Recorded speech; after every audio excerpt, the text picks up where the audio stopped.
Alors, bonsoir. On va commencer, il est 19 heures. Bonne soirée, bonsoir et bienvenue à cette séance d'information et de consultation sur la politique de stationnement. Je me présente, je suis Christina Bouchica, conseillère en consultation publique pour la Ville de Québec. J'ai le plaisir d'animer la rencontre de ce soir. Alors, je vous informe que la rencontre est enregistrée et elle va être disponible dès demain sur la page du projet. Alors, permettez-moi tout d'abord de vous présenter les personnes qui m'accompagnent. Tout d'abord, M. Pierre-Luc Lachance, qui est vice-président du comité exécutif, responsable des dossiers du transport, de la mobilité active et de la sécurité routière, et conseiller du district Sans-Roch-Sans-Sauveur. Bonsoir. Bonsoir. Également, M. Marc Desrivières, qui est directeur du service de transport et de la mobilité intelligente. Bonsoir. Bonsoir. Du même service, Mme Pauline Guillaumard, qui est conseillère en planification de transport au même service. Donc, bonsoir. Bonsoir tout le monde. C'est Mme Guillaumard qui va à la présentation tout à l'heure. Alors, les objectifs de ce soir, c'est bien simple, c'est de vous présenter le projet de politique de stationnement et par la suite, il va y avoir une période d'échange, de questions et commentaires. Donc, pour le déroulement, tout d'abord, M. Pierre-Luc Lachance qui va faire le mot d'introduction, la présentation du projet d'environ 30-40 minutes, une période de questions et commentaires, comme je l'ai mentionné. Et le mot de la fin, on vise finir en fonction des questions que nous allons avoir vers 21 heures. Alors, sans plus tarder, j'inviterai donc M. Pierre-Luc Lachance pour le mot d'introduction. Merci, Christina. Bonsoir à toutes et tous. Vous êtes nombreux à être avec nous ce soir pour cette activité de participation publique sur la stratégie de la politique de stationnement. Vous dire que c'est un sujet qui est, on le sait, très important au sein de la Ville de Québec et c'est pour ça que vous allez voir, nos équipes ont travaillé très fort. Vous allez entendre Pauline ce soir, mais il y a plusieurs autres membres de l'équipe qui sont en arrière du travail de Pauline. Savoir que plusieurs services sont impliqués. Là, Pauline travaille pour le transport mobilité intelligente, mais on a la planification, l'aménagement et de l'environnement. On a les gens de l'entretien des voies de circulation, entre autres aussi, qui sont impliqués dans cette grande démarche. Pour nous, aujourd'hui, comme on dit, on met une balle au jeu. Une balle pour laquelle on va travailler encore avec vous dans les prochains temps pour continuer à bonifier et à travailler les éléments à mettre de l'avant dans cette politique-là. Je ne dévoilerai pas de punch. Des fois, ça m'arrive malheureusement de dévoiler des punchs, mais je donne tout le crédit à Pauline qui a une présentation très bien formulée pour vous ce soir. Donc, on sera disponible à la fin, bien entendu, pour répondre à questions et commentaires pour être en mesure de vous donner les éclaircissements nécessaires et on vous donnera les prochaines étapes. Christina conclura la soirée avec ces éléments. Donc, merci à toutes et tous d'être là ce soir. Merci beaucoup. Alors, je passe donc la parole à Mme Pauline Guillaumard pour nous faire la présentation. Donc, on va partager l'écran. Oui, avec plaisir.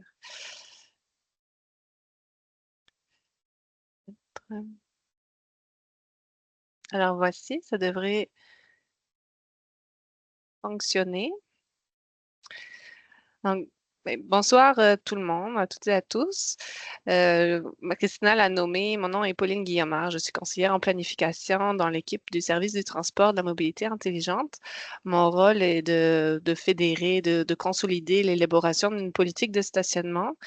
La Ville de Québec prend un grand nombre de décisions chaque année en matière de stationnement, donc il était important pour la Ville d'avoir une politique, de venir dresser, expliciter certains principes fondamentaux qui vont nous aider pour des prises de décision. Ce soir, la présentation, on va la décortiquer en plusieurs chapitres, revenir sur le pourquoi de la politique de stationnement, en quoi c'est important de venir l'expliciter, quelle a été la démarche d'élaboration jusqu'à maintenant, les enjeux, les grandes tendances qu'on observe pour la Ville de Québec, puis venir énoncer donc ce qui va être le contenu préliminaire de la politique de stationnement avec la vision, les principes, les valeurs fondamentales, puis certains éléments de pistes d'action qu'on envisage pour la politique de stationnement. Une grande partie de la soirée, ça a été nommé, c'est une période d'échange. On veut vous entendre par rapport à cette proposition. Donc, le pourquoi de la politique de stationnement, en fait, on souhaite avant tout venir définir les orientations, les grands principes de la ville en matière de stationnement. d'avoir une vision globale qui va venir travailler aussi bien sur les différentes composantes du stationnement sur rue, hors rue, gratuit ou payant, mais tout en ayant à cœur d'avoir une approche adaptée en fonction du milieu. Donc, on n'agira pas de la façon uniforme sur l'ensemble du territoire. Il y a des particularités et c'est ce qu'on va explorer ensemble ce soir. Cette politique, elle s'inscrit aussi en continuité avec plusieurs engagements que la Ville de Québec s'est donné au cours des dernières années. La volonté d'avoir une politique de gestion de l'offre du stationnement était déjà présente dans les années 2010 avec le plan de mobilité durable. Ça a été réitéré avec le schéma d'aménagement et de développement révisé de l'agglomération qui donne comme devoir à chaque municipalité de réfléchir à une politique de gestion de stationnement. Qu'est-ce qu'on fait avec nos grands stationnements de surface? Comment on arrime la planification du stationnement avec l'offre en transport en commun notamment? Puis plus récemment, avec le plan de transition d'action climatique, la stratégie de développement durable, il était question d'optimiser le stationnement. Qu'est-ce qu'on fait avec ce stationnement déjà existant et comment le gérer? Donc, la politique de stationnement vient s'inscrire en continuité avec ces éléments. Puis, on espère vous en convaincre, si ce n'est pas déjà le cas, que le stationnement, c'est un élément, en fait, incontournable de la planification des transports. Puis, ça vient être un maillon avec plusieurs planifications qui ont déjà cours à la Ville de Québec. La gestion du stationnement, ça fait partie intégrante de la mobilité durable de la Ville de Québec. Puis même si on parle d'espace de stationnement, on sait que c'est important, que c'est en fait, ça vient répondre à un besoin de mobilité, à des besoins de déplacement, que ce soit pour des personnes, des services, des biens. Donc, ça contribue au dynamisme de la Ville de Québec. Pourquoi également une politique de stationnement, mais dans la ville se transforme. C'est un fait urbain. Les quartiers se transforment.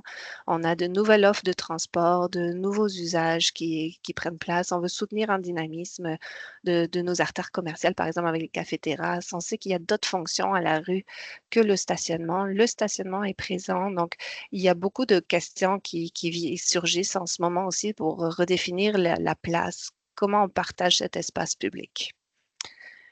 On peut le voir aussi en fonction du milieu dans lequel on a l'habitude d'aller.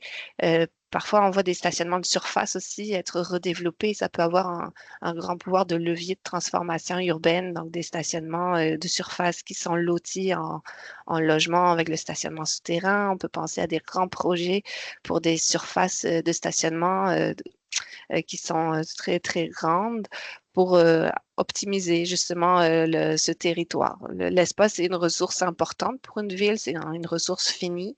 Donc, il y a une plus-value à travailler sur ces espaces. On le voit aussi dans certains milieux résidentiels, mais industriels aussi. Il y a des nouvelles tendances. On sait que avec l'automatisation, parfois, on peut reconvertir des espaces de stationnement parce que l'entreprise, l'industrie qui vient s'implanter est automatisée. Il y a moins de personnes qui s'y déplacent.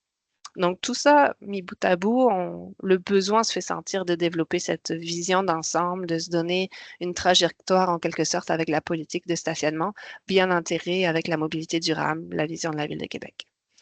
Comment on a fait pour y arriver? En fait, on se nourrit de plusieurs éléments. D'une part, on a déjà des orientations énoncées par la Ville en termes de mobilité durable, en termes de partage de l'espace, d'objectifs de verdissement, de déneigement. Donc, c'est un travail qu'on a mené de façon concertée avec différentes unités administratives de la Ville. On a aussi fait le tour des comités pléniers d'arrondissement pour être à la rencontre de vos élus. Donc, arrondissement par arrondissement, vos élus ont pu déjà nous nommer qu'est-ce qui étaient les préoccupations les plus récurrentes qui étaient comme ils sont nos yeux, nos oreilles aussi sur le terrain, qu'est-ce qui pouvait être des enjeux à identifier et à traiter par la politique de stationnement. C'est aussi parce que vous nous dites. En fait, la Ville et notamment le service du transport de la mobilité intelligente, on reçoit plus de 4500 requêtes en lien avec le stationnement par année. Donc, parfois, en fait, sachez-le, là, tous les commentaires qu'on reçoit en lien avec le stationnement, des préoccupations, mais on les reçoit, puis ça nourrit la réflexion pour comprendre aussi quelles étaient votre réalité, votre quotidien. C'est un sujet aussi qui revient souvent dans les participations publiques, que ce soit pour une planification sectorielle, un projet de développement immobilier. Mais parfois, vous venez aussi à notre rencontre pour poser des questions puis avoir des réponses à cet effet-là. On peut recevoir également des propositions de résolution adressées aux différentes instances, avec les conseils de quartier, conseils d'arrondissement. La ville a aussi été chercher en fait un intrant qu'on voulait le plus représentatif scientifique possible avec un sondage sur les habitudes et les préoccupations des résidents de la ville de Québec. C'est un mandat que la ville de Québec a confié à la firme Léger Marketing pour réaliser un sondage sur les habitudes, les préoccupations en matière de stationnement. Ça a été réalisé au mois de mai 2024. Puis c'est un intrant donc un sondage qui a été mené auprès de 1000 répondants qui est représentatif en matière de caractéristiques sociodémographiques et par arrondissement. C'est un intrant, donc, comme je disais, sur lequel la politique souhaite s'appuyer, va pouvoir s'appuyer notamment pour cibler certaines actions en fonction des milieux. Les résultats du sondage seront rendus publics sous peu. Mais ce que je vous propose ce soir, c'est d'explorer les principaux faits saillants, puis par la suite, vous pourrez aussi consulter les résultats.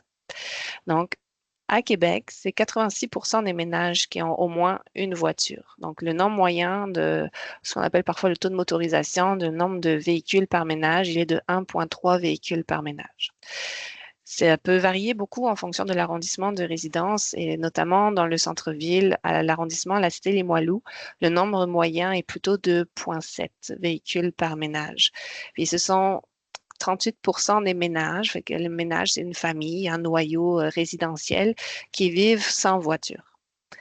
À l'échelle de la ville, quand on regarde l'accès à un stationnement privé, c'est 91% des ménages qui disposent d'au moins un espace de stationnement en lien avec leur logement pour pouvoir y stationner leur véhicule. Le nombre moyen de stationnement privé est de 1,8 stationnements par ménage. Quand on nommait tantôt les différences aussi en fonction des arrondissements, mais on voit qu'en moyenne, les ménages de la Haute-Saint-Charles sont ceux qui ont le plus d'espaces de stationnement privé avec une moyenne de 2,6 espaces par ménage, tandis que les résidents de la Cité-Limoilou, c'est autour de 1 espace de stationnement par ménage. Mais on remarque aussi que 28% des ménages de l'arrondissement, la Cité-Limoilou, n'ont pas accès à un stationnement privé. Aussi, un élément qu'on est allé chercher sur les utilisations, c'est que la moitié des répondants, donc à peu près 51%, utilisent leur automobile au moins 5 jours par semaine. Fait à l'inverse, on peut voir que c'est la moitié des véhicules qui ne sont pas nécessairement utilisés tous les jours de la semaine. Ça vient traduire une partie d'une tendance qu'on verra tantôt avec l'impact aussi du télétravail où finalement on n'a peut-être plus à utiliser son véhicule 5 jours par semaine comme on le faisait auparavant.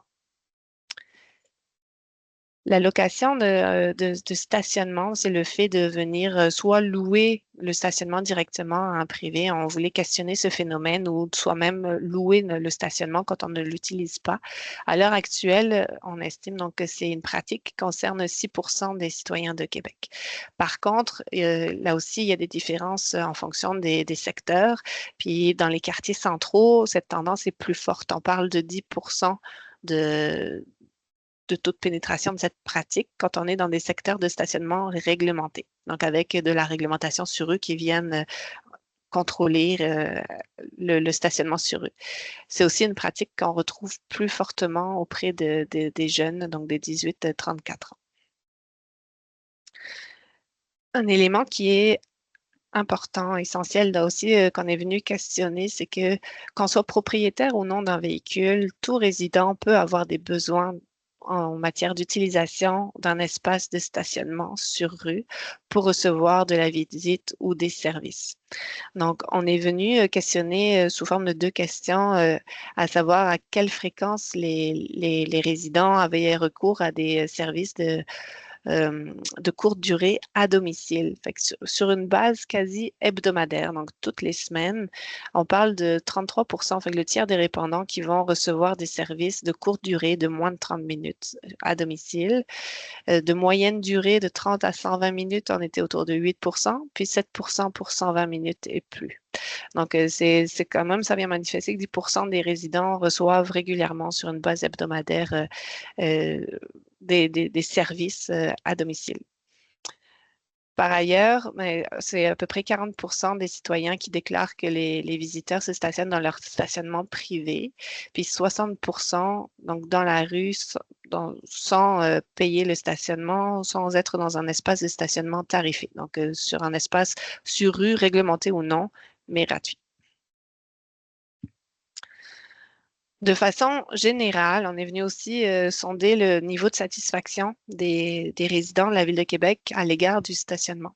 Donc, le stationnement bénéficie d'une note de satisfaction de 5,8 sur 10, ce qui est relativement comparable avec la moyenne qu'on questionne régulièrement en matière de stationnement. Par contre, un élément, c'est qu'on voit qu'il y a aussi une polarisation. Il y a 36% de peu ou pas satisfaits, puis 25% de très satisfaits par ailleurs. Sur bien des questions, les avis sont partagés, puis notamment celui en lien avec le contrôle qui devrait être effectué par les agents de stationnement. Vous le verrez, on posait une question en fait à l'effet, est-ce que les agents devraient patrouiller de façon égale sur tout le territoire ou se concentrer par exemple sur les endroits plus critiques en matière de sécurité ou de stationnement interdit. Et là, c'était très polarisé, il n'y avait pas de différence significative à aller rechercher, quel que soit le milieu, quelle que soit la catégorie d'âge. Donc, on avait deux questions très polarisées. Aussi, pour la majorité des citoyens, le stationnement des véhicules de plus gros gabarit ne semble pas poser problème dans leur secteur de résidence. Par contre, cet élément, lui, se nuance en fonction du secteur de résidence et ce sont les citoyens de la cité Limoilou qui sont plus nombreux à considérer qu'il s'agit d'un problème important ou un enjeu à surveiller que la ville devrait traiter. Ce sont aussi les personnes qui utilisent un autre mode de transport que l'automobile en mode principal qui identifient cet enjeu comme étant un problème important. Par la suite, dans le cadre du sondage auprès de notre échantillon de 1000 répondants, on est venu poser une question concernant des scénarios pour le retrait du stationnement, soit en avant de chez eux ou devant des commerces. Donc, on posait une question à savoir quelle était leur ouverture à retirer un espace de stationnement concrètement dans une rue commerciale ou devant chez eux. De façon générale, le retrait de stationnement devant les commerces est quelque chose qui est jugé plus acceptable que devant chez soi. Par contre, on va l'explorer, vous allez voir les choix de réponse. On voyait aussi plusieurs différences significatives en fonction de l'arrondissement de résidence ou le mode de transport principal ou encore les caractéristiques sociodémographiques. Donc, on peut regarder que, par exemple, devant chez soi, plus de la moitié des personnes étaient favorables éventuellement à du retrait de stationnement si ça donnait un meilleur déneigement ou un meilleur service d'entretien saisonnier. Ou encore d'avoir une réglementation qui allait permettre de venir chercher quelqu'un, déposer du matériel. Fait que peut-être réviser la réglementation pour une réglementation de courte durée. Par la suite, on tombait en bas de 50%. Devant les commerces, une majorité de personnes étaient ouvertes au retrait de stationnement, encore une fois pour un meilleur déneigement, une réglementation de courte durée ou encore pour améliorer les conditions de déplacement des piétons, prévoir un trottoir, avoir des terrasses pour les commerçants ou encore d'aménager des places publiques, avoir un ajout de bancs ou encore fermer la rue pour en faire une rue piétonne. Fait que là, on avait un plus grand adhésion. Les autres questions qu'on posait, l'aménagement d'un bac de plantation, l'aménagement d'une voie cyclable, l'aménagement d'une station de vélo-partage, des véhicules de type autopartage dans le stationnement, l'installation de support à vélo, au global, recevait un moins grand appui. Par contre, on avait des différences marquées en fonction de l'arrondissement. La cité Limoilou était plus ouverte à ces mesures. Pareil pour les jeunes générations, les plus jeunes, ou encore les personnes qui utilisaient d'autres modes de transport que l'automobile comme mode principal. Par contre, on a aussi questionné à savoir si les personnes se retenaient de faire certains déplacements de peur de manquer de stationnement pour se rendre sur une artère commerciale plus spécifiquement. Puis ça concerne près de 2/3 des résidents de Québec. Donc, 64% des répondants ont déclaré s'empêcher souvent, à 22%, ou parfois 42%, de fréquenter un commerce situé sur une artère commerciale par peur de ne pas trouver un espace de stationnement disponible à proximité. Cette proportion est encore plus forte auprès des résidents de Beauport. par la suite, on est venu questionner 3 scénarios possibles pour savoir, mettons, qu'est-ce qui pourrait pousser les résidents de Québec à changer de mode de transport que l'automobile, soit en faveur d'un autre moyen de transport, soit en abandonnant tout simplement le déplacement. Puis le facteur déterminant, c'est l'incertitude quant à la disponibilité d'une place de stationnement à destination, qu'il soit gratuit ou non. Dans le fond, questionner 3 choses. Vous n'êtes pas certain qu'il y aura du stationnement disponible à destination. Vous n'êtes pas certain qu'il y aura des espaces de stationnement gratuits à destination. Puis vous savez qu'il y aura du stationnement, que ce sera gratuit, mais il faudra marcher. Donc, dans le premier cas, quand on n'est pas certain d'avoir du stationnement, on voit que, en fait, c'est seulement 31% des répondants qui iraient tout de même en auto. 37% envisageraient un autre mode de transport, que ce soit le transport en commun, le taxi, le transport actif avec la marche, le vélo. Puis 27% n'iraient tout simplement pas. Donc, on a aussi le plus fort taux d'abandon du déplacement. Quand on sait on sait qu'il va y avoir du stationnement, mais il va falloir payer. À ce moment-là, c'est 55% des résidents qui se déplaceraient tout de même en auto. 23% envisageraient un autre mode de transport. Puis 16% renonceraient à leur déplacement. Puis quand on parle d'avoir du stationnement gratuit, mais pas à proximité, il va falloir un petit peu marcher. Là, à ce moment-là, 70% des répondants iraient tout de même en voiture. 17% envisageraient un autre mode de transport, puis on aurait un taux de renonciation au déplacement seulement de 8%. Donc, au travers ces principaux faits saillants, on comprend que le stationnement, ça reste quand même un sujet qui est très proche du quotidien, qui suscite énormément de commentaires. Sur le sondage, c'est 50% des répondants, donc plus de 500 réponses qu'on a enregistrées à la question de commentaires en fin de sondage, ce qui est très important. En fait, c'est assez rare que autant de personnes laissent du stationnement dans un sondage de la firme Léger, donc ils nous l'avaient spécifié.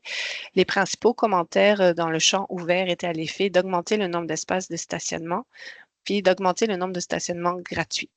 De réguler en troisième position la tarification, c'est-à-dire de diminuer les tarifs ou proposer des tarifs raisonnables ou fixes, ajuster une tarification pour le statut d'employé, étudiant, etc.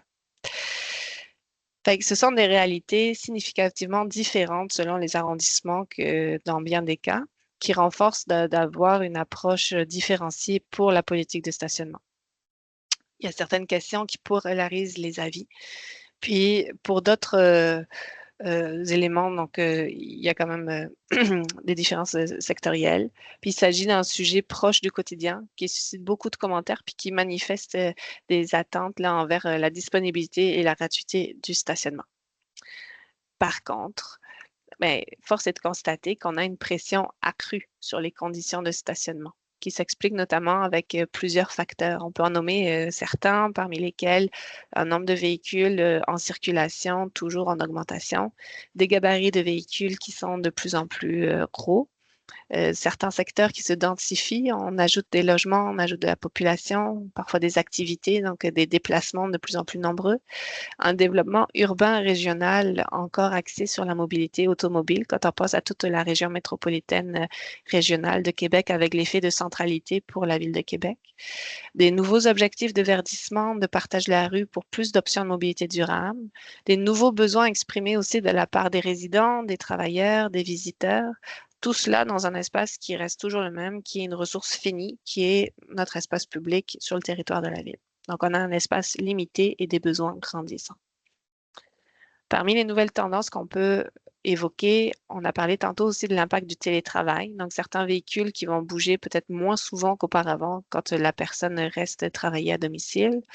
La vague d'électrification des véhicules qui est en train d'être planifiée, une grande hausse de livraison de services et de biens à domicile, puis un phénomène aussi de vieillissement de la population, des orientations gouvernementales pour un maintien à domicile le plus longtemps possible, pour une meilleure qualité de vie. Donc, tout ça aussi, ça demande du service à domicile. Donc, tout ça, ça dresse le contexte dans lequel la politique de stationnement vient s'inscrire. L'approche globale, quand on parlait de vision globale tantôt, c'est que face à la grande complexité de la gestion du stationnement, la politique de stationnement vise à se doter d'une vision d'ensemble, globale, pour l'ensemble de ses composantes, que ce soit le stationnement sur rue, hors rue, réglementé ou non, gratuit ou payant, et à usage privé ou ouvert au public. C'est l'ensemble de ces composantes qui vont constituer l'offre de stationnement. Il faut le voir un peu comme un principe de vase communicant. L'espace qui ne sera pas trouvé sur rue va être recherché hors rue et vice-versa. Et donc, c'est toutes ces composantes qui vont venir, qui vont être considérées dans la politique de stationnement. Ça va être schématisé un peu comme ça, mais ça reprend l'essentiel du propos. Fait qu'on retrouve ces différentes catégories où on a une panoplie finalement de formes de stationnement, de types de stationnement différents et de formes de stationnement différentes. Donc, quand on regarde l'offre de stationnement hors rue, à ce moment-là, ça peut prendre plusieurs formes. Donc, à la fois de surface, comme peut-être c'est assez courant de le trouver, l'aire de stationnement. Ça peut être sous abri ou sinon en ouvrage. Donc, que ce soit dans des garages enterrés, des garages souterrains ou des garages étagés. Parmi les principes fondamentaux qu'on veut venir expliciter avec la politique de stationnement, c'est de venir adopter une politique qui repose sur des principes qu'on va vouloir traduire en action. Le rôle de la ville, c'est de jouer un rôle de planificateur, de gestionnaire de stationnement. La ville a des pouvoirs pour planifier le stationnement à construire, à redévelopper, puis il est lui-même propriétaire et gestionnaire d'un parc important d'espaces de stationnement. Par contre, le stationnement sur rue est un bien collectif. Le stationnement municipal est un bien collectif. Donc, ça dit beaucoup de choses, mais on ne peut pas s'approprier l'espace sur rue devant chez soi, n'est pas à soi, c'est vraiment un bien, donc pour la collectivité, c'est un bien commun. Le stationnement, c'est une forme d'occupation de l'espace, mais elle n'en est pas la seule. On l'a vu en explorant les nouvelles tendances aussi sur notre territoire. Il y a d'autres besoins aussi pour la mobilité active, durable, le verdissement. Donc, il peut y avoir le stationnement, c'est une forme d'occupation, mais ce n'est pas la seule. Puis enfin, le stationnement a un coût. En fait, le stationnement gratuit n'existe pas, ça a un coût, puis c'est bien souvent assumé collectivement. La vision qu'on souhaite se donner, c'est que le stationnement est donc un maillon essentiel de la planification de la mobilité durable, complémentaire aux autres modes de transport. Il sert d'outil de mobilité au quotidien, influençant les choix de déplacement des résidents. De plus, le stationnement est un levier de transformation urbaine, contribuant à façonner la ville de demain. Les valeurs sur lesquelles la politique vient s'asseoir également, ce sont les suivantes. C'est des principes d'équité entre les usagers. Donc, d'équilibre entre l'offre et la demande pour un milieu de vie agréable, durable, sécuritaire. La cohérence face au grand nombre de décisions à prendre en lien avec le stationnement. D'applicabilité des mesures, parce que les mesures qu'on met en place, on veut pouvoir les appliquer, les faire respecter. Puis, la valeur aussi centrale de développement durable qui anime la politique. De façon globale, la politique de stationnement visera donc à équilibrer l'offre et la demande en fonction du milieu et en cohérence avec la desserte de transport collectif et actif, à optimiser l'occupation des espaces de stationnement existants, d'harmoniser les pratiques pour plus d'équité et de cohérence, redonner à la collectivité, puis bâtir une connaissance solide. Qu'est-ce qu'on entend avec adopter une approche différenciée, en plus de cette vision d'ensemble globale qui a ses objectifs fédérateurs? En fait, la ville, on entend adopter une approche différenciée en fonction du milieu et de la desserte en transport collectif et actif. Certaines mesures de gestion du stationnement s'appliqueront à certains milieux seulement. On peut penser dans les quartiers centraux, il y a des zones de permis de stationnement, donc ou aux abords des grands générateurs de déplacement. Il va y avoir des mesures qui sont propres à ces milieux-là qui attirent un grand nombre de déplacements. Par ailleurs, la politique de stationnement va s'accompagner d'une démarche complète de plans locaux de gestion de stationnement pour venir définir des mesures adaptées à la réalité des milieux. Qu'est-ce qu'incluront les plans locaux de gestion du stationnement? Mais ça va inclure un portrait du stationnement aussi à l'échelle locale. Donc, on peut penser à l'échelle d'une zone de permis de stationnement, par exemple, d'un secteur, quand il y a une certaine uniformité dans le milieu, ou même un milieu plus général. On peut penser au milieu résidentiel, par exemple. Ça en sera un. Donc, certaines actions vont pouvoir être définies à l'échelle de la zone, du secteur ou du milieu. Par exemple, quand on va parler de limites en matière de nombre de permis de stationnement par adresse, comme à Sainte-Foy, par exemple, il y a une limite de 2 permis par adresse déjà installée. Quand on parle de limite pour le nombre de permis à l'échelle d'une zone au complet. D'avoir certains types d'horaires pour la réglementation du stationnement sur rue, du 90 minutes, du 60 minutes. Est-ce que c'est le matin, l'après-midi, de nuit, etc. Est-ce que on a des besoins de stationnement de courte durée, la vocation des stationnements hors rue, quelles devraient en être faites, etc. Avec ça, il y a tout un plan qui va venir de façon sectorielle. Puis va venir aussi définir 5 grands milieux pour une approche différenciée. En soi, le Vieux-Québec aura un traitement à part, particulier, c'est unique au Québec, en Amérique du Nord. Les quartiers centraux, donc essentiellement la cité Limoilou, là aussi, il y a des dynamiques qui sont propres à ces secteurs-là. Mais en contrepartie, on a aussi des quartiers résidentiels où il y a certains enjeux, certaines thématiques qui sont communes, qu'on va pouvoir traiter ensemble. Peut-être des secteurs de banlieue vont avoir des dynamiques un peu plus particulières, des préoccupations différentes. On va aussi considérer les pôles urbains régionaux, les grands axes structurants. Donc, tout ce qui va être les abords des transports collectifs structurants, mais il faut penser le stationnement aussi en complémentarité à ces modes-là, en complémentarité avec l'offre existante, puis à l'ensemble des déplacements qui sont attirés. Puis, de façon plus ponctuelle, quand on a des abords de grands générateurs de déplacement, on peut penser à un hôpital, des centres d'achat. Là aussi, il peut y avoir un traitement ponctuel à ce moment-là qui va être fait. Quand on traduit la politique de stationnement en action, mais on va venir travailler quand on pense à la gestion du stationnement sur plusieurs éléments de l'offre et de la demande, que ce soit l'espace à louer au stationnement, combien d'espace, est-ce que bon, combien d'espace, pas mal. La période, la durée du stationnement, comment ça peut être réglementé.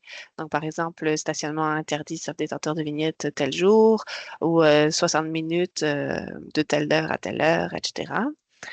Comment va être tarifé le stationnement? Est-ce qu'on a du stationnement gratuit? Est-ce qu'on a du stationnement payant? À quel coût? Le contrôle qui est fait de la réglementation qu'on vient mettre en place. Puis dans l'équation aussi, il y a les alternatives à l'utilisation de l'automobile. Donc, tout cela, comme ça s'appuie aussi sur la réglementation municipale. C'est l'ensemble de ces outils que la Ville de Québec peut travailler pour venir moduler l'offre puis gérer la demande également. Il faut comprendre, puis vous l'aurez sûrement compris, que la Ville de Québec agit déjà en matière de gestion du stationnement. Donc, les actions de la politique de stationnement seront de 2 ordres. On va avoir des actions existantes qui seront maintenues et des actions nouvelles qui pourraient être mises en œuvre. Donc, toutes ces actions vont être présentées sous le chapeau de la politique de stationnement, de sorte à faire ressortir la recherche d'équité, d'équilibre, de cohérence, d'applicabilité des mesures de développement durable. Ce sont nos valeurs qu'on vous a présentées tantôt, et il faut que ces actions viennent les refléter. Parmi les actions d'action qui seraient maintenues, on peut penser au système de zones de permis de stationnement. Donc, la tarification à palier qui a été instaurée dans la dernière année pour les permis de stationnement. La tarification horaire, donc le principe des parcomètres qu'on peut retrouver dans certains secteurs, soit avec un paiement par borne, soit avec le déploiement de l'application Copilot Plus. D'accorder des privilèges de stationnement aux personnes à mobilité réduite sur l'ensemble des espaces qui sont prévus à cet effet. D'avoir du soutien à l'animation urbaine, que ce soit soutenir les cafés-terrasses, les rues piétonnes, d'accompagner nos partenaires de mobilité aussi dans le déploiement du service à vélo, d'implanter des nouveaux stationnements pour vélo comme ça a été déjà nommé aussi avec la vision de la mobilité active, de maintenir l'affichage dynamique qui est parfois les indications pour aider à la navigation. Quand on est à la recherche d'un stationnement, ça va nous indiquer où il reste du stationnement, dans quel stationnement hors rue, puis la taxe sur les grandes surfaces imperméables. En matière d'actions qui pourraient être ajoutées. Donc, quand on parle de mobilité durable comme thématique, on pourrait imaginer, donc, en matière de contrôle, une tolérance zéro pour le stationnement de véhicules sur le trottoir pour le piéton, dans les pistes cyclables pour le déplacement de vélo ou dans les voies réservées pour les autobus, comme c'est déjà appliqué. On peut imaginer aussi certains changements de vocation dans des parcs de stationnement municipaux pour en faire des pôles de mobilité durable. Donc, imaginons avec le déploiement des bornes de recharge électriques, à ce moment-là, on pourrait aussi imaginer bonifier une offre en autopartage, avoir des supports à vélo qui viennent compléter l'offre pour un secteur qui parfois n'a pas beaucoup d'alternatives. On vient travailler le déploiement des bornes de recharge pour les véhicules électriques, puis favoriser l'autopartage dans la rue et dans les parcs de stationnement municipaux. En matière de tarification pour les permis de stationnement étant parfois appelés les vignettes, c'est une demande qu'on a reçue souvent, c'est qu'on va venir évaluer pour développer une tarification pour des périodes plus courtes, par exemple des permis journaliers, des permis mensuels, des permis semi-annuels. Ça va se faire probablement en étapes, ça va se faire, puis il y a certains préalables parfois à venir mettre en place. Quand on passe au permis journalier, c'est demandé. Par contre, vous l'aurez compris, il faut aussi venir jouer sur la demande, essayer de réduire la demande, la pression sur le stationnement avant de rajouter des véhicules peut-être par journée. Par contre, c'est quelque chose de bien entendu et qui sera travaillé. On peut parler aussi d'évaluer la possibilité de mettre en place des permis de stationnement pour les soins de santé à domicile. La Ville de Québec travaille actuellement avec le CIUS de la capitale nationale. C'est des besoins quand même bien manifestés par les résidents, par les intervenants en soins de santé à domicile. Là où les espaces sont réglementés, ça peut être des contraintes, ça peut apporter son lot de défis. Donc, on va aussi venir évaluer la possibilité de mettre en place un principe de tarification sociale pour les permis de stationnement sur rue pour résidents ou encore évaluer la possibilité d'introduire un principe de tarification progressive pour les permis de stationnement sur rue en fonction du gabarit du véhicule. Donc, on le voit dans d'autres municipalités, plus le véhicule est grand, plus il prend de la place, plus la vignette de stationnement pourrait avoir un prix adapté en conséquence. Concernant la tarification de façon générale, on peut évaluer la faisabilité d'introduire une tarification variable en fonction de la demande pour les espaces tarifés, selon le secteur, selon le moment. Par exemple, dans tel secteur, on saurait qu'il y a moins d'occupation du stationnement pour le mardi matin à 10 heures. On pourrait imaginer une tarification peut-être moins élevée que le jeudi soir à 20 heures quand il y a plus d'animation sur l'artère commerciale. Systématiser la tarification des formes d'occupation exclusive dans l'espace de stationnement sur rue. Mais ça, ce que ça veut dire, c'est quand on vient délivrer des permis d'occupation sur la chaussée pour un usage privé, mais à ce moment-là, la Ville a déjà commencé à mettre en place des tarifs. On peut penser au café-terrasse, par exemple, mais il y a une tarification qui s'applique sur le mètre carré qui est occupé pour cette occupation exclusive. Encourager les opérateurs de stationnement à adopter une grille tarifaire pour rencontrer ces objectifs d'optimiser les espaces de stationnement existants. On a un grand parc de stationnement déjà existant hors rue. Donc, certains stationnements le font déjà, moduler leur grille tarifaire pour accommoder les résidents. C'est quelque chose qu'on veut encourager parce qu'on sait qu'il y a un grand potentiel à ce niveau-là. Mettre en place un programme pour offrir une gratuité aux vétérans de façon plus permanente durant l'année, c'est un engagement qui vient d'être annoncé au début de l'automne. En matière d'urbanisme, c'est un élément important. Vous l'avez compris aussi, probablement avec la politique, on vient travailler l'arrimage entre l'aménagement du territoire et la mobilité. Donc, on veut travailler certains éléments qui relèvent de la réglementation d'urbanisme. On peut imaginer réviser la réglementation municipale concernant les exigences minimales, maximales de stationnement qui viennent façonner la trame urbaine, l'image de la ville. De réviser la réglementation municipale pour permettre de mutualiser les besoins de stationnement lors des demandes de permis. Donc, je suis un restaurant à côté d'un grand cinéma, mais moi, mon restaurant, c'est un restaurant de déjeuner. On va évaluer la possibilité justement de mutualiser ces espaces de stationnement. D'encadrer la location d'espaces de stationnement entre particuliers. On l'a vu, ça visait quand même à peu près 10% dans les résidents dans certains secteurs plus achalandés. Donc, c'est là encore, dans le but d'optimiser les espaces déjà existants, permettre à quelqu'un de louer son espace quand il est parti pour la journée. Actuellement, ce n'est pas autorisé, mais on pourrait venir l'encadrer. De réviser le fonds de stationnement au profit de la mobilité durable. Donc, quand on ne construit pas un certain nombre de stationnements, on peut cotiser un fonds de stationnement, puis maintenant on peut le mettre à d'autres fins que reconstruire du stationnement.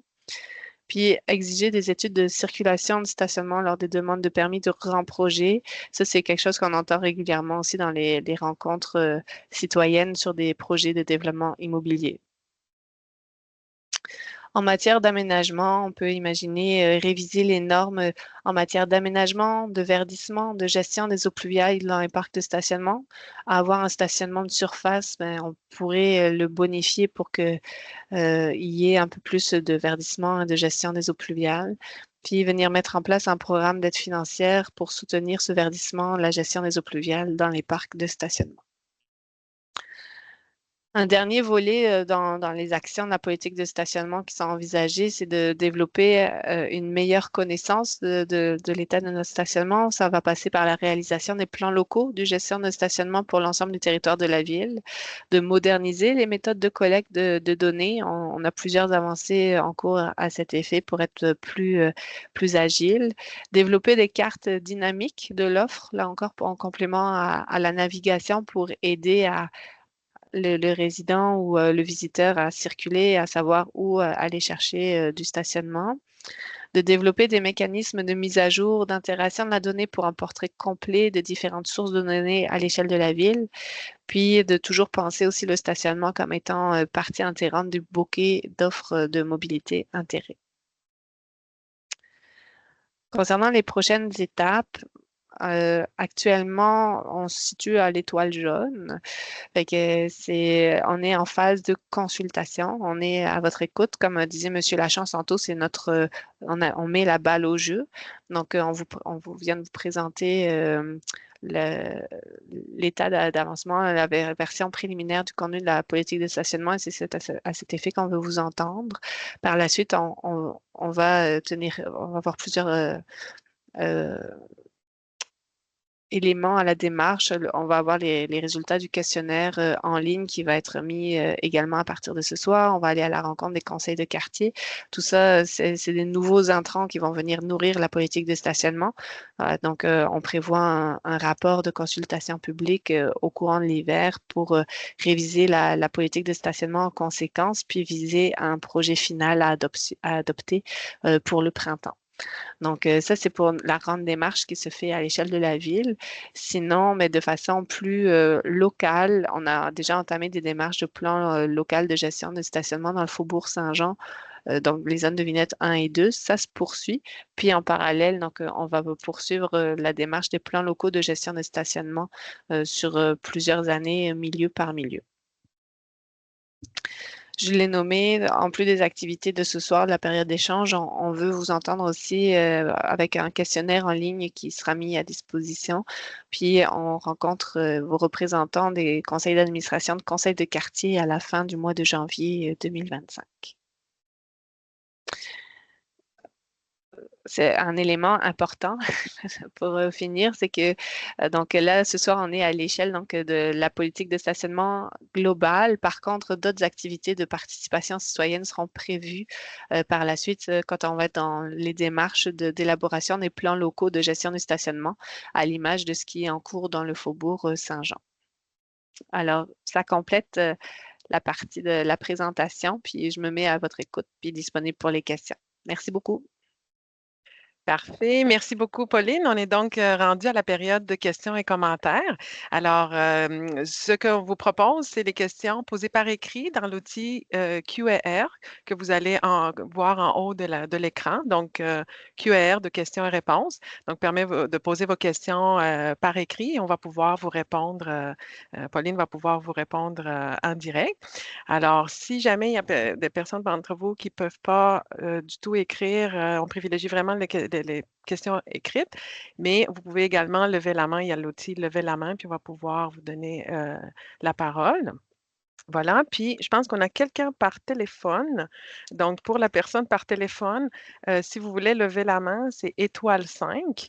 Puis après, c'est étoile 6 pour pouvoir activer ou désactiver votre microphone. Alors, si jamais vous avez des questions, évidemment, vous ne pouvez pas écrire, donc vous pouvez lever la main en faisant étoile 5.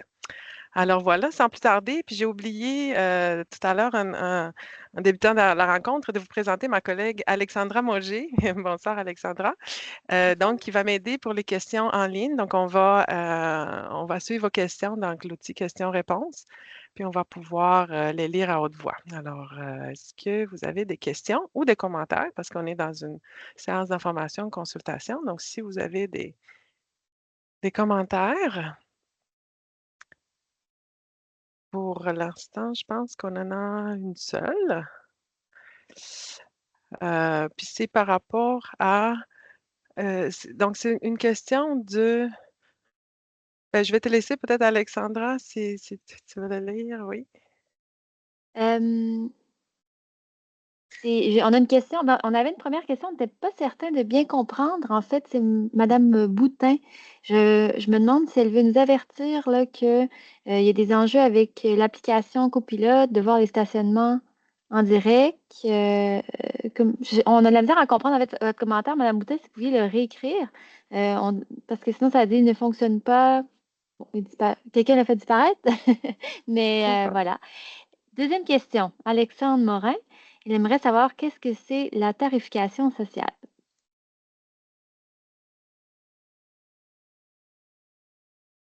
Oui.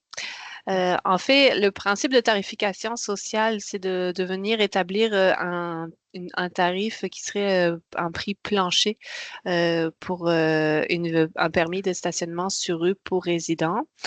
Dans les faits, c'est quelque chose qu'on peut voir dans d'autres municipalités du Québec, notamment à Montréal. C'est souvent une mesure qu'on peut envisager être complémentaire quand on va venir travailler une tarification modulée, par exemple, en fonction du gabarit du véhicule ou par zone. Donc, ça permet pour les personnes à plus faible revenu d'avoir accès à un tarif qui est un prix plancher, en quelque sorte. Parfait, merci. On a amené des précisions par écrit là, à la question de Madame Boutin. Si jamais, mais si ça ne répond pas à la question, juste à nous réécrire en fait une question. On n'a pas d'autres questions par écrit pour l'instant, Christina, mais je vois plusieurs mains levées. Oui, c'est ça. On va aller en main levée. Des citoyens, juste un instant. Donc, je vais commencer par les citoyens. Je vois M. Mélenchon aussi qui a levé la main, mais je vais commencer tout d'abord par les citoyens, si vous vous permettez. Donc, Mme Jacqueline Bouchard, je vais vous permettre de... Attendez un petit peu. Je vais vous permettre d'ouvrir votre micro et de poser votre question. Donc, pour ouvrir le micro, vous avez un petit micro sur votre interface en haut. Puis il faut cliquer dessus. Est-ce que vous... Oui? OK. Là, Parfait. vous m'entendez? Bonsoir. On vous entend. Bonsoir. Le micro avait changé de place. Ah. Alors, écoutez, je suis un petit peu abasourdie. Je ne sais pas comment vous allez faire pour appliquer tout ce que vous désirez mettre en place. Vraiment, c'est dans le moindre détail. C'est sûr que nous, dans le quartier Saint-Jean-Baptiste, on voit déjà l'application, comme vous venez de le dire, de ces belles politiques. Je trouve pas que le résultat est très intéressant. Peut-être, j'espère que vous allez en tenir compte. Vous avez parlé des eaux pluviales au niveau de l'écologie. Ici, dans la rue de Philippe Dorval, on a bétonné, on a rajouté du béton, en tout cas. Mais je vous félicite de tout ce que vous voulez entreprendre. La seule chose, c'est que c'est évident que nous, ici, nous sommes une catégorie de citoyens qui sommes très inquiets et qui sentons un phénomène de censure, je le dirais comme ça, je vais l'appeler comme ça. Je n'en prends pour exemple que, vous ne l'avez pas développé beaucoup ce soir, mais les autos dormantes, et je trouve que c'est vraiment, il y a un caractère de censure là-dedans, comme si on demandait à quelqu'un de sortir de sa maison tous les objets qu'elle n'utilise pas au moins une fois par semaine, par mois ou par année. Je trouve que vraiment, quelqu'un peut avoir besoin de sa voiture une fois par semaine. Je m'excuse de parler de mon cas. Vous avez dit que la politique concerne toute la ville. J'en suis consciente. Oui, mais oui, que tout à fait. voulez-vous? Mais que voulez-vous? Je ne peux pas autrement que dès le début de votre exposé, Madame Guimard, vous avez dit que le ratio, vous avez bien souligné que le ratio d'automobiles par habitant dans Cité Limoilou était le plus faible en ville, mais c'est là qu'on veut enlever les stationnements. Et encore dernièrement, j'avais de la visite qui ne savait pas où se mettre. Alors j'arrête, j'interromps ici mon commentaire, mais c'est probablement un commentaire que vous allez entendre de la part des gens du centre-ville, mais que voulez-vous, on se sent vraiment, je dirais, presque agressé. Je suis désolée d'utiliser ce mot-là, mais c'est le mot qui me vient à l'esprit. Mais je vous remercie pour votre beau travail dans les détails. C'est 3 thèses de doctorat dans la vision verte. Merci beaucoup, Madame Bouchard. Alors, est-ce que quelqu'un voudrait intervenir, Pauline? Oui. Oui, ben pour premier élément de réponse, Madame Bouchard, vous avez nommé être dans le quartier Saint-Jean-Baptiste, puis dans le Faubourg, là, avec la rue Philippe Dorval, c'est dans la zone 2, 1, la zone 1.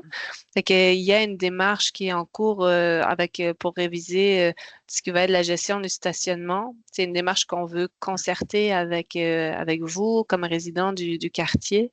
Puis on a eu une première étape pour être à votre écoute en juin et on vient présenter des propositions d'intervention aussi et des mesures concrètes pour le secteur lundi soir prochain de décembre. Fait qu'effectivement, vous avez des préoccupations puis on veut les adresser ensemble, que ce soit pour la visite, pour vous. Puis l'idée n'étant pas nous, on ne vient pas juger du besoin d'avoir un véhicule ou non. Ça, vous en êtes les propres juges. Mais en tant que ville, je crois qu'on a l'orientation de vouloir offrir le plus d'options de mobilité possible, puis peut-être de libérer de la place pour ceux qui le peuvent, mais en améliorant aussi les offres en mobilité durable. Parfait, merci beaucoup. Alors, on va aller avec une deuxième question avec la main levée, Monsieur Jean Bondoc. Alors, je vais également vous permettre d'ouvrir votre micro. Alors, vous allez pouvoir poser votre question. Alors, on va attendre un petit peu. Donc, Monsieur Bondoc.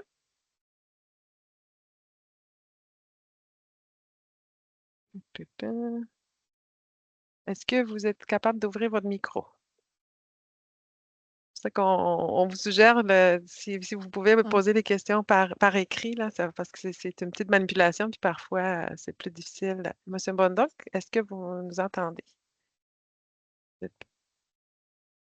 Ben, en attendant, Oui. si tu veux, Christina, je peux lire une question qu'on a Parfait. reçue par écrit. Madame Leblanc-Bourg, elle demande, dans un quartier où la majorité des résidences n'ont pas de stationnement privé, proposez-vous des mesures afin d'assurer à chaque adresse un stationnement sur rue pour un véhicule de grandeur standard? C'est un enjeu majeur dans le quartier des Franciscains. Ça fonctionne pas, là? Oui, ça fonctionne. Attendez juste un petit peu, M. Bondoc, parce que là, on vient de lire une question par écrit. C'est On va bon, attendre la c'est réponse, bon. puis après, ça va être à vous. Merci. OK. Mais Alors pour, oui, pour la réponse, oui. oui, c'est ça. En fait, on ne peut pas inventer d'espace. C'est un élément qu'on a mis comme prémisse. On travaille avec un espace qui est fini. Donc, pour certains secteurs, on sait qu'il va y avoir des défis supplémentaires, d'où le fait de venir travailler par approche, de différencier, d'avoir certains milieux. Le secteur des franciscains, on sait qu'il a des enjeux propres, notamment l'hiver avec le déneigement. Donc, il y a des choses qui vont être réfléchies en ce sens-là à l'échelle locale. Donc, Merci beaucoup. Alors, on revient à votre question, M. Bondoc. Oui, Bonsoir. là, est-ce que vous m'entendez, là? Oui, très bien. oui. Bon, parfait. D'abord, j'ai trouvé que la présentation était excellente. Maintenant, malheureusement, je m'aperçois qu'il y a très peu de participants à votre consultation. Donc, l'impact que ça peut avoir ou le feedback que vous allez avoir va être un peu mitigé, là. Mais globalement, par exemple, moi, je voudrais regarder ça globalement. Tous les projets de modernisation de la ville, des rues. J'ai encore été à une présentation hier sur le secteur Saint-Charles-Garnier et Shepherd. Le résultat se traduit par une diminution du nombre de stationnements sur rue. Donc, c'est une tendance générale qu'on voit dans les aménagements dans la ville, dans les nouvelles rues. Avec la conséquence que les gens cherchent des endroits pour stationner. À mon avis, ce qu'il faut faire, c'est augmenter l'offre de stationnement, appelons ça public ou semi-public ou comme on voudra, par la construction de stationnement. J'ai été visiter une ville dernièrement en Europe où on rentre dans la ville en transport, en automobile, où il y a des stationnements à profusion. Et après, on prend le transport en commun. Je trouve que ça va très bien. Moi, je pense que c'est une tendance qu'il faudrait avoir, c'est augmenter l'offre. Il y a des terrains vacants encore en ville. Regardez la possibilité de construire, non pas en souterrain, parce que ça coûte énormément cher, mais comme on a fait à Place Sainte-Foy, si vous allez en arrière de Place Sainte-Foy, il y a 2 stationnements étagés qui ont été construits qui ne sont pas laids du tout, là, qui s'intègrent bien dans le paysage. On comprend que c'est privé et que c'est gratuit, mais ce même type de stationnement-là pourrait être public et payant. Le corollaire à tout ça, ce serait de diminuer le coût du transport en commun. Moi, je demeure dans une section, un secteur où on a des vignettes de stationnement. Malheureusement, cette année, on a augmenté le coût pour la deuxième vignette. En tout cas, je ne veux pas m'élaborer trop là-dessus. Là, ça fait partie d'un autre. Je crois que vous en avez parlé de tarification étagée. Là. Oui. Je trouve que c'est une façon difficile d'application et de contrôle surtout. Parce qu'on a beau émettre des vignettes, s'il n'y a pas de contrôle sur les gens qui stationnent, puis il n'y a pas de contravention, ça ne donne pas grand-chose. Là. Alors, quand je reviens à la diminution du coût du transport en commun, puis avec en même temps une augmentation du coût du stationnement privé ou public, là, à destination. Moi, j'utilise, je vais vous dire honnêtement, là, moi, si je vais au Grand Théâtre, je peux prendre l'autobus, je peux prendre mon automobile. Et je fais toujours un choix. Je regarde combien ça me coûte en autobus, puis combien ça me coûte quand je vais stationner, si je peux stationner sur rue. Et je trouve, quand il y a du stationnement sur rue, j'utilise le copilote plus.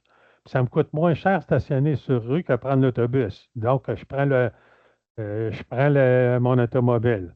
Si je vois que je suis à une heure où il y a beaucoup d'affluence, je n'aurai pas de stationnement sur rue, je prends l'autobus. Alors, je trouve que ça va bien. Alors, on pourrait parler des vignettes longtemps. J'ai interpellé ma conseillère municipale à ce sujet-là. La réponse que j'ai eue venait de votre service, M. Lachance, puis je pense qu'elle n'était pas satisfaisante à mon goût, là. Parce qu'on a parlé de du coût du déneigement à un coût qui était donné par espace de stationnement. Moi, je pense que ça ne peut pas coûter plus cher à Sillery ou à Québec ou à Limoilou ou sur une base étendue de déneiger une rue ou à Cap-Rouge. Alors, je ne veux pas faire un débat là-dessus, là, ça pourra faire Parfait. l'objet d'une autre discussion, là, mais je pense que baisser le coût de transport en commun, augmenter le coût du stationnement, mais augmenter l'offre en même temps. Les gens vont faire le choix.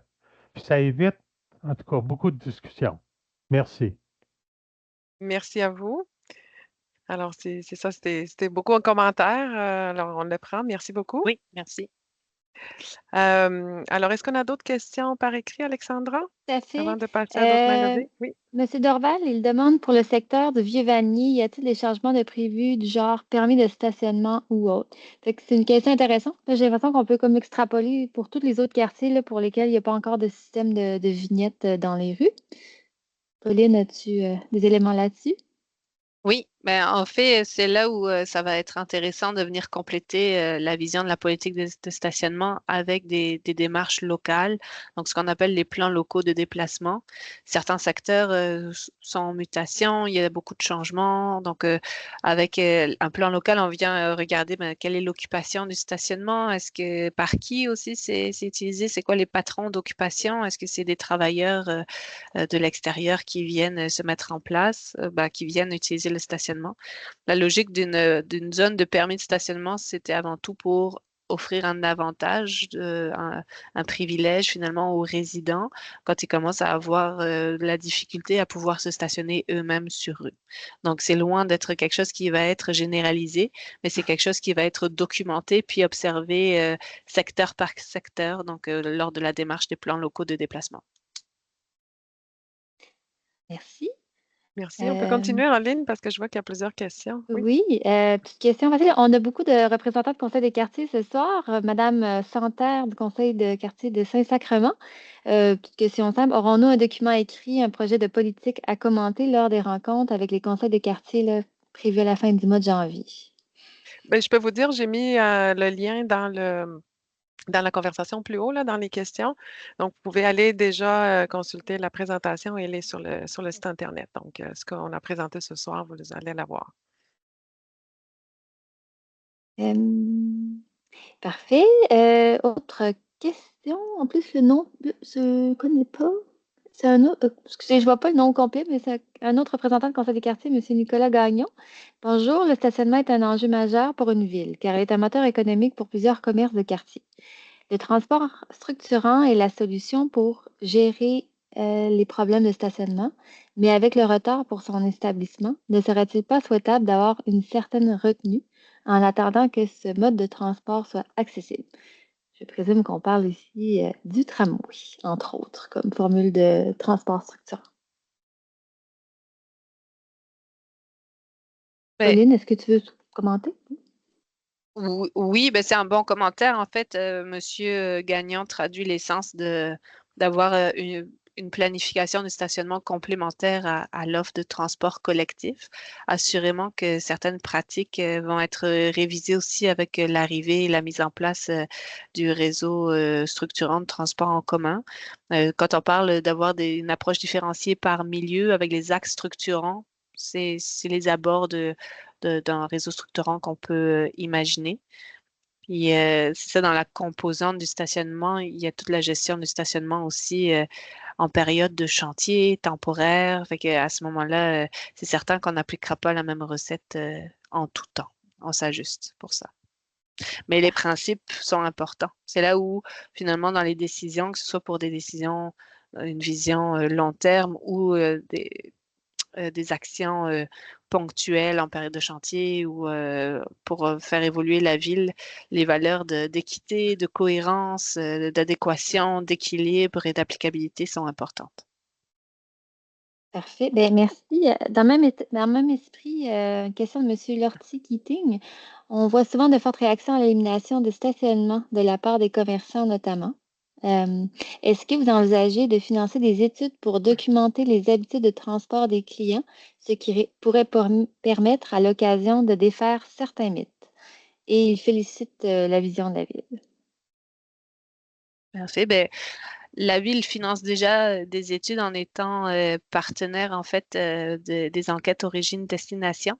Donc, c'est des grandes enquêtes qui sont déployées à peu près tous les 4 ans et pour lesquelles on vient capter les patrons de mobilité des résidents de la ville de Québec et plus largement des résidents de la grande région métropolitaine. Donc, la ville est active à cet effet. Merci. Christina, est-ce qu'on continue avec des questions? On peut continuer, oui, parce que je vois qu'il y a beaucoup de questions écrites. Tout à fait. Alors, on change de sujet un petit peu. Y a-t-il une réflexion, question de Madame Léonie Vallière, y a-t-il une réflexion quant aux interdictions journalières sur rue, panneau orange? Quand on n'utilise pas sa voiture tous les jours, la norme de mettre le panneau la veille peut causer des ennuis. Étendre la durée du préavis pourrait être bénéfique. On peut le prendre comme un On peut le prendre comme commentaire. suggestion, si vous voulez. Oui. Moi, on va le prendre comme commentaire, mais juste dire que c'est quelque chose qu'on entend régulièrement et ça sort un peu du scope de la consultation ce soir parce que c'est vraiment dans la gestion des opérations internes et non pas dans une vision du stationnement, mais on prend note du commentaire. Merci. Là, on a des recommandations pratiquement. Donc, M. Gauvin, dans la réalisation des travaux de la politique, sera-t-il réalisé un inventaire dans les quartiers centraux des sites pouvant être aménagés en stationnement souterrain ou étagé? Et si oui, est-ce que la politique suggérera des mécanismes afin de préserver la disponibilité des sites identifiés? On pourrait peut-être penser à des mécanismes légaux, urbanistes. En fait, j'ai eu un problème avec mon casque d'écoute. Je voulais manquer une partie de la Ah, je suis question. désolée. Mais oui, dans les faits, j'ai compris qu'il y avait la notion d'inventaire puis de garder un peu une bonne connaissance de l'offre en stationnement. Fait que oui, ça fait partie des objectifs. Là, quand on parle de bâtir une solide connaissance en matière de stationnement, c'est penser qu'on a beaucoup de sources de données à venir intégrer aussi, puis à regarder. Parfait. Merci. Merci. Christina, vas-y. Oui, je peux continuer avec 2-3 questions écrites aussi là, pour te donner une pause. Donc, on a une question de, désolé, de M. Raphaël Marquez-Diaz. Est-ce que copilote est envisagé pour des zones avec vignettes durant les heures réservées aux résidents qui pourraient servir à la visite? Donc, en alternance. Alors, s'il n'y a pas de réponse, ça peut être une suggestion qu'on prend ou... Oui, c'est ça sera dans les avenues explorées. Parfait, merci. Madame Myriam Ligner-Hudon, du conseil quartier Saint-Sauveur. Bonjour, je suis un drôle d'oiseau. J'ai un condo au centre-ville, mais pas de voiture. Je l'utilise à l'occasion pour la visite de mes proches, une amie de l'extérieur, ma belle-sœur, qui vient travailler au centre-ville, où j'ai invité une amie, bon, c'est très personnel, une amie fan de théâtre à venir regarder chez moi et marcher 5 minutes pour aller à l'aborder. Bon, j'ai réduit la compétition pour le stationnement sur rue ainsi. En dehors de ça, j'aimerais avoir l'opportunité de laisser des plages horaires de disponibilité sur une application développée par la ville pour permettre de matcher des cases libres et mes disponibilités. Je veux pouvoir être compensée, mais réduire la friction en n'ayant pas à me casser la tête pour trouver les personnes à recruter. Donc, c'est ça. Elle nous dit qu'elle fait présentement avec elle prête sa case à des gens qu'elle connaît, mais est-ce que c'est envisageable d'avoir une application pour trouver? Donc, ça peut être une suggestion qu'on prend en note. Oui. Merci. Oui. Merci beaucoup. Alors, je peux continuer avec M. Étienne Boileau. Bonjour, félicitations pour votre présentation. Je suis un résident du Vieux-Québec et nous sommes conscients que le stationnement est rare et nous sommes compréhensifs face à la restriction d'un espace de rue par adresse. Par contre, est-ce qu'il est prévu d'ajuster le nombre d'espaces à la hausse en fonction des nouvelles constructions, ajout de portes, comme ça a été le cas dans notre zone 11? Les espaces sont déjà très limités. Il ne faut pas empirer les choses. Dans le contexte où la Ville désire garder le Vieux-Québec habité et la disponibilité des espaces de stationnement fait partie des incitatifs pour intéresser les gens à venir y vivre. Alors, on est conscient que les espaces sont limités, mais donc c'est une suggestion. Je ne sais pas si on a une réponse ce soir, sinon c'est une suggestion de prendre en compte l'ajout de nouvelles portes Oui. dans l'octroi des vignettes. Merci. Alors, Alexandra, je peux te passer la parole pour d'autres questions. Tout à fait. Question de Mme Vézina. La politique ne semble pas baliser la notion de débarcadère dans les stationnements sur rue et hors rue. Pour les personnes utilisatrices du transport adapté, l'absence d'espace réservé pour l'embarquement et débarquement est une difficulté d'accès aux services, communautés ou autres. De plus, lorsque des demandes de débarcadère temporaires, dans le cas de travaux ou autres, sont faites par les services de transport adaptés pour maintenir l'accès aux... sont faites je pense qu'il y a un enjeu justement aussi pour ces demandes de débarcadère temporaire et que celles-ci devraient être priorisées par rapport à celles des véhicules qui font les travaux. Est-ce qu'il y a des notions, des précisions qui ont été apportées là, jusqu'à maintenant, Pauline, concernant les débarcadères et l'accessibilité Oui, universelle? ben dans la mesure où je pense que quand on parle d'espace à louer ou la réglementation qu'on va venir en faire, c'est dans les nouveaux besoins émergents. Là aussi, on sait qu'on a beaucoup besoin d'espace de courte durée. Ça peut être pour venir chercher quelqu'un, déposer quelqu'un. Ça peut être aussi bénéfique donc, pour les usagers du service de transport adapté. Donc, d'en avoir assez régulièrement, c'est considéré. Oui. Parfait. Puis il y avait une deuxième partie de la question, mais si on n'a pas de réponse pour l'instant, ça peut venir par la suite.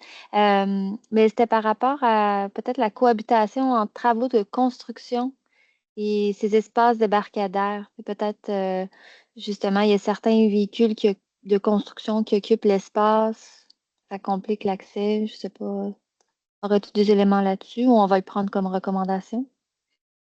Ouais, ben, je laisserai peut-être la parole à Marc à ce niveau-là parce qu'il y a une équipe au service du transport qui est dédiée à la gestion des entraves et c'est des éléments sur lesquels on a quand même une grande sensibilité. Puis... Parfait. Alors, en réponse à la question, c'est une préoccupation que l'équipe Entrave a chaque fois qu'il y a un chantier qui est autorisé. Donc, il y a une communication qui est faite auprès du STAC pour informer qu'il y a un chantier qui va se tenir et on les invite à nous faire savoir s'il y a un besoin particulier qui devrait être pris en considération dans la gestion du chantier. Et quand STAC nous fait part d'un besoin, on recherche une solution et on la met en œuvre. Parfait. Merci. Merci. Alors, on peut continuer avec les questions écrites. Je peux attendre un petit peu parce que ça bouge. Oui, donc Laurence Olivier Tardy, je pense, désolée, je ne vois pas tout le nom. Y a-t-il une possibilité de combiner les laissez-passer mensuels pour l'accès de transport en commun et l'accès au stationnement incitatif en périphérie de centre-ville? Présentement, si on veut laisser la voiture en périphérie et circuler au centre-ville en transport en commun, il faut combiner les prix à la fois du stationnement privé et du transport en commun, ce qui est très peu incitatif. Alors, une autre suggestion, commentaire, Oui. est-ce que ça peut être pris en compte dans le cadre d'une telle politique? Oui, on va le prendre en note. Vraiment, c'est exactement le genre de suggestion qu'on valide toujours. Peut-être aussi indiquer là, qu'on est en train de réfléchir au niveau du RTC à améliorer l'offre de stationnement incitatif, qu'on appelle.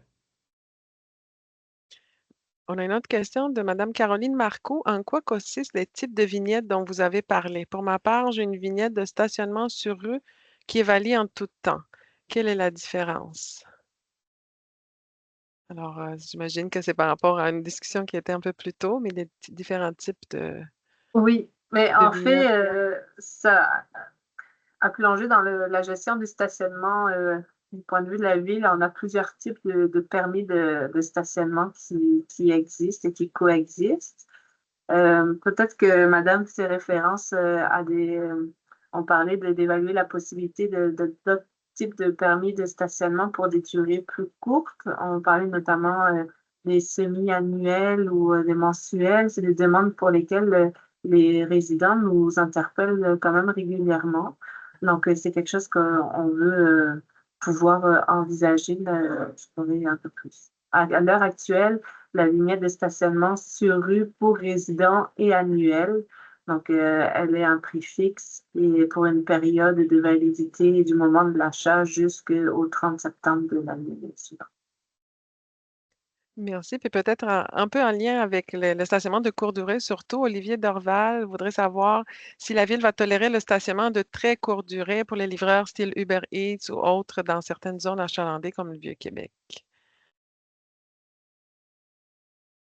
Mais si je ne dis pas de bêtises, c'est toujours sous condition de respecter la signalisation affichée aussi, puis de ne pas se mettre à défaut de respect du code de la sécurité routière. Par exemple, on peut imaginer se stationner devant une borne incendie.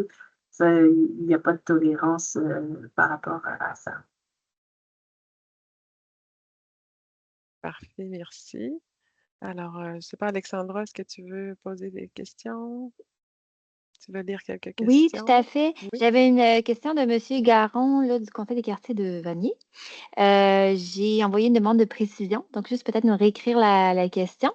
Madame Nickner-Hudon, elle complète son commentaire de plus tôt. Donc, la question d'équité est paradoxale avec le concept de tarification sociale. Les gens modestes qui n'ont pas de véhicule et qui ne consomment pas de parking n'ont pas d'avantage. Ça devrait prendre un processus pour demander cette mesure, entre autres pour les familles nombreuses, des parents ou proches de personnes en situation de vulnérabilité ou proches aidants. C'est un commentaire fréquent. Autrement, l'équité est relative. Question. Est-ce qu'il est prévu d'avoir un processus pour la tarification sociale? Oui. À cette étape-ci, on va être à l'étape d'évaluer la faisabilité de bien camper si on répond à un besoin. Et par la suite, c'est certain qu'il va y avoir une procédure bien établie pour déposer des demandes pour bénéficier de ce privilège. Essentiellement, le processus va permettre d'identifier des critères auxquels les gens devront satisfaire pour avoir accès au programme de tarification sociale. Merci. Merci.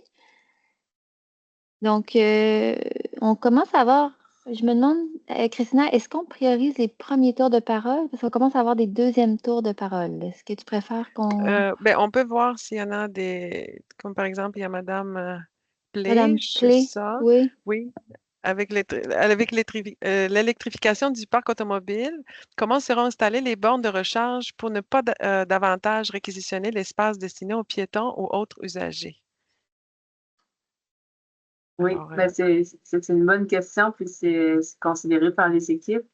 À la Ville de Québec, on a eu une phase de projet pilote pour certaines bornes de recharge électriques qui ont été installées dans des espaces de stationnement sur rue. Par contre, dans les premiers constats, c'est qu'on se rend compte qu'il y a peut-être des enjeux puis des grandes limites à déployer sans nuire au mode de transport actif, notamment.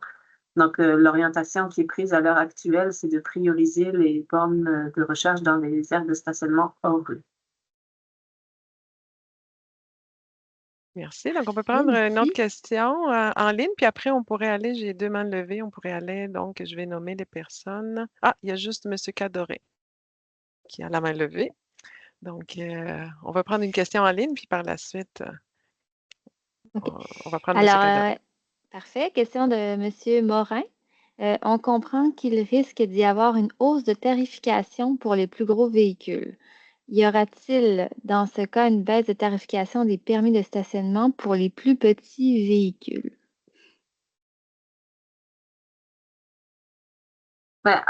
En fait, la grille de tarification sera révisée dans l'ensemble. Par contre, il faut comprendre que c'est déjà un peu un rabais sur ce qu'il en coûte à la ville pour d'offrir un permis de stationnement à 150 $ par année.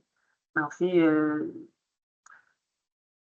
la tarification va varier en fonction de l'espace occupé. Par contre, il est peut-être moins probable qu'on aille en deçà du prix déjà établi actuellement. Si, j'ai M. Lachance aussi qui souhaite intervenir.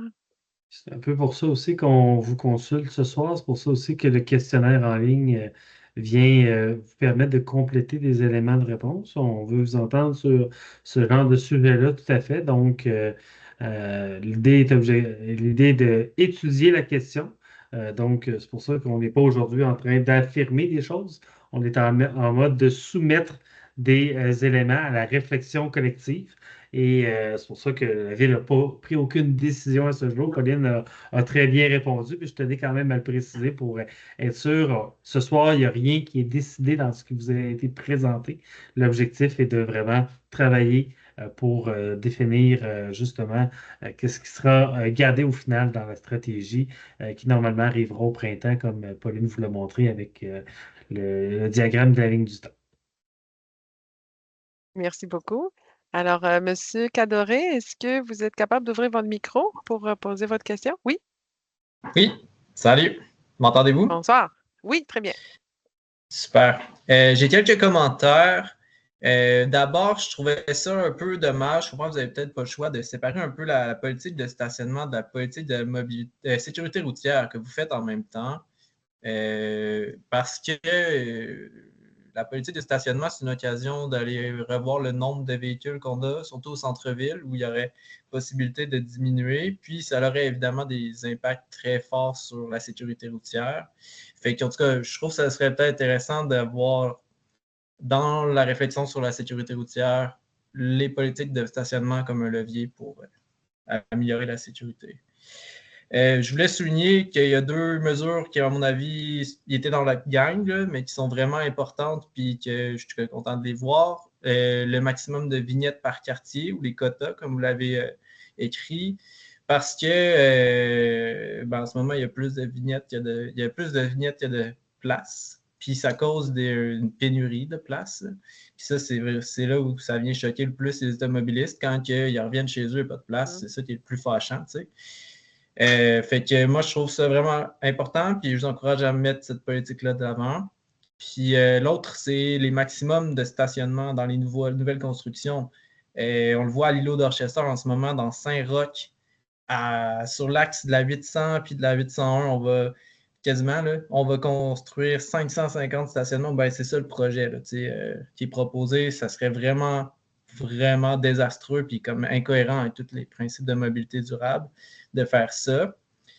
Puis il y a un autre projet, et qui est un projet que j'appuie, mais qui, à mon avis, pourrait avoir moins de stationnement, c'est l'îlot Saint-Vincent-de-Paul. On construit du logement social, c'est vraiment cool, mais on a du stationnement, 60 et peut-être plus stationnement, dans un endroit où il n'y a pas vraiment besoin de stationnement, à côté de la place du ville. C'est comme l'arrêt le plus desservi de la ville, ou peut-être le deuxième, par le transport en commun. Je pense que la Ville pourrait, dans sa politique de stationnement, avoir d'utiliser le principe d'exemplarité, montrer l'exemple dans ses projets, comme l'îlot Saint-Vincent-de-Paul, d'avoir moins de stationnement, beaucoup moins, peut-être même zéro si c'est possible. Puis je continue là-dessus en disant, tu sais, les grandes mesures comme celle-là que j'ai nommées, il faut en parler, il faut qu'elles soient mises de l'avant, il ne faut pas qu'elles soient mises dans comme un paquet de mesures. C'est des grandes mesures, puis si on veut que la population y adhère, il faut y aller deux pieds joints. Là, c'est comme ça qu'on va créer de l'adhésion. Puis il faut rattacher ça à la sécurité routière, à l'environnement. Je trouve que c'est ça un peu qui manque là-dedans. Puis un exemple super concret, c'est est-ce qu'on devrait tarifer le stationnement? Ben, si tu tarifes, on voyait les deux attentes, gratuité et disponibilité, mais c'est fondamentalement opposé. Ça serait important de dire que quand on paye, ben, ça donne de la disponibilité. Puis moi, j'en parle, puis mes amis qui ont des chars, maintenant, ils sont contents de payer leur stationnement, puis c'est l'éducation qu'on peut faire. C'est un peu ça les points que je voulais souligner. Puis peut-être dernière petite chose, les bornes de recharge pour véhicules électriques, je suis un peu déçu de dire que vous n'en mettrez pas d'autres dans les rues, sur le stationnement dans la rue, parce que dans Saint-Jean-Baptiste, les gens ont des voitures électriques, puis ils n'ont pas de stationnement privé. Fait que ce qui arrive, là, je vais donner une anecdote super concrète. Sur la rue La Vigueur, à un moment donné, je marche là, pour me rendre au travail. Il y a une personne qui sort un fil électrique du premier étage, qui le fait traverser le trottoir, met un compte sur le trottoir par-dessus son fil, fait traverser la rue pour aller charger de l'autre bord dans la rue.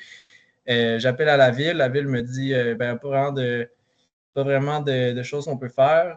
le lendemain, il me rappelle pour me dire finalement, il n'y a pas le droit de faire ça. Mais bref, c'était pas clair. Puis pour moi, c'est symptôme que s'il n'y a pas de borne de recharge pour véhicules électriques dans la rue, on va voir ce genre de situation. Merci pour votre intervention, M. Gadoré. M. Lachance, vous souhaiterez interagir? Oui. Oui, M. Cadoré, puis après, on prendra M. Mélenchon qui vient de relever sa main. En fait, Anthony, on se connaît du fait qu'il est bien impliqué, M. Cadoré, dans plusieurs conseils de quartier et autres. En fait, l'objectif, qu'on s'est constaté, c'est que la ville, présentement, dans sa définition de responsabilité, elle en a plusieurs, mais être un fournisseur d'énergie n'est pas dans une responsabilité ville. Surtout que présentement, cette fourniture d'énergie-là se fait à perte, à savoir qu'il en coûte plus cher à la ville de mettre en place les infrastructures et de fournir un service de branchement électrique versus les revenus disponibles qui peuvent qui peuvent découler de cette borne-là avec les tarifications qui sont présentement en place. Donc, ça devient une forme de financement, de subvention à des propriétés auto électriques. Donc, pour nous, on est plus sur définir des endroits où la mise en place de bornes ne se fait pas à rendement négatif et pour lequel aussi on travaille avec le volet privé de la recharge qui, eux, développent des pôles de recharge un peu comme des stations-service se sont développées dans le temps lorsque c'était l'explosion du moteur à explosion des années, le pléonasme. Mais tout ça est pour dire qu'on ne voit pas nécessairement la ville comme à être le seul à prendre la responsabilité de fourniture de services à cet effet-là. Merci. Merci beaucoup. Alors, j'avais effectivement M. Stevens Mélenchon, qui est conseiller municipal dans l'arrondissement de Beauport. Alors, si vous voulez poser votre question, ouvrez votre micro, M. Mélenchon. Oui, c'est ce que vous Oui, m'entendez bien? bonsoir. Oui. Parfait. Écoutez, ce soir, désolé, il y a plusieurs personnes de mon district qui ne pouvaient pas se brancher, donc je les représente. C'est pour ça que j'ai levé ma main pour la question. Dans un premier temps, j'ai bien écouté la présentation. Moi, les préoccupations qu'on a, il y a un manque de stationnement, on est conscient de tout ça, mais il y a plusieurs personnes qui m'interpellent concernant, et je l'ai fait au conseil de ville, M. Lachance, vous devez vous en souvenir avec ma proposition, qui venait des citoyens, les VR, les bateaux, les remorques, les cubes de constructeurs qui occupent des places de stationnement pendant des jours, voire des semaines, sans bouger d'un centimètre. Donc ça préoccupait beaucoup les gens. Si je parle des gens du boulevard des Français, c'était même des VR qui étaient près des zones scolaires. Pour ce qui est de Jean-François Drouin, lorsqu'on a des condos avec des rues assez étroites, qu'on parle d'Évrel, donc qui bouchent la vue à certains endroits. Donc, il y avait beaucoup de préoccupations là-dessus. Et sur les stationnements publics, je vous donne un exemple, des cubes qui peuvent rester là pendant des semaines, voire des mois, je ne vois rien là-dessus concernant cet aspect-là, parce que ça pourrait quand même libérer des espaces de stationnement pour les citoyens. Donc, je veux vous entendre là-dessus, s'il vous plaît. Merci beaucoup. Alors oui, M. Lachance. Effectivement, des bonnes préoccupations, Stevens, au nom de tes citoyens. Peut-être te dire que pour ce qui est un peu des cubes qu'on appelle des containers ou autres éléments qui peuvent être sur la voie publique, l'année dernière, on a fait une introduction de tarification pour venir encadrer la disposition de matériel sur la voie publique. On a travaillé justement progressivement à mettre le tout en place et les choses vont continuer à progresser. Donc, l'idée, c'est qu'on a commencé par un territoire un peu plus limité, mais l'objectif est d'étudier tranquillement pas vite à élargir ce territoire-là pour s'assurer que la réglementation soit bien conforme pour l'ensemble et conséquente et comme disait très bien Pauline, de façon équitable. Donc, ça, c'est en travail. Pour ce qui est des VR, peut-être qu'on n'a pas assez bien précisé dans la présentation. Mais je peux vous assurer que cette dynamique-là est regardée. On a fait un premier projet pilote l'été dernier sur la rue Bourdage, dans le secteur de Vanier, qui nous a beaucoup sollicité à cet effet-là et pour lequel les résultats, on est encore en train de compiler comment tout ça s'est bien passé ou des points d'amélioration. Et l'objectif, c'est de poursuivre le travail qui a été amorcé sur la rue Bourdage pour la suite. Merci. Merci beaucoup. Alors, on revient aux questions en ligne. Je pense qu'on a encore une question. Alors, Oui. Alexandra, oui? Ben, peut-être dire, mais on avait une autre question de Mme Ah, une autre, Vézina. parfait, oui. Mais dans le sens, je pense qu'on a bien répondu là, à l'instant là, à sa question. Si jamais il y a besoin de précision, là, pas hésiter à nous réécrire. Mhm. Et enfin, de Mme Nikner-Hudon, est-ce que ce serait possible que la Ville diffuse combien coûte une case de stationnement gratuite, entre guillemets, dans certains terrains de stationnement de la Ville? Construire du parking souterrain ou étagé coûte une petite fortune et les gens ne sont pas au courant de ce que ça coûte à fournir. Donc, je sens que ça fait aussi écho à différents commentaires reçus un peu plus tôt. Est-ce qu'on a la donnée, Pauline, sur Combien ça coûte une case de une case de stationnement? stationnement? Oui, ben en fait, il y a plusieurs éléments de réponse. Il y a le coût de construction quand on parle de nouvelle construction. Là, c'est de plusieurs dizaines, milliers de dollars, que ce soit de surface, on est peut-être autour de 10 à 20 000 dollars par espace. Et en structure, mettons donc étagé ou souterrain, on est plus de l'ordre de 50 à 60 000 dollars par espace. Donc, il y a des coûts d'opportunité aussi à calculer, à bien établir. Puis après, il y a toute la question de coûts d'entretien aussi. C'est que l'espace de stationnement, c'est un actif à entretenir.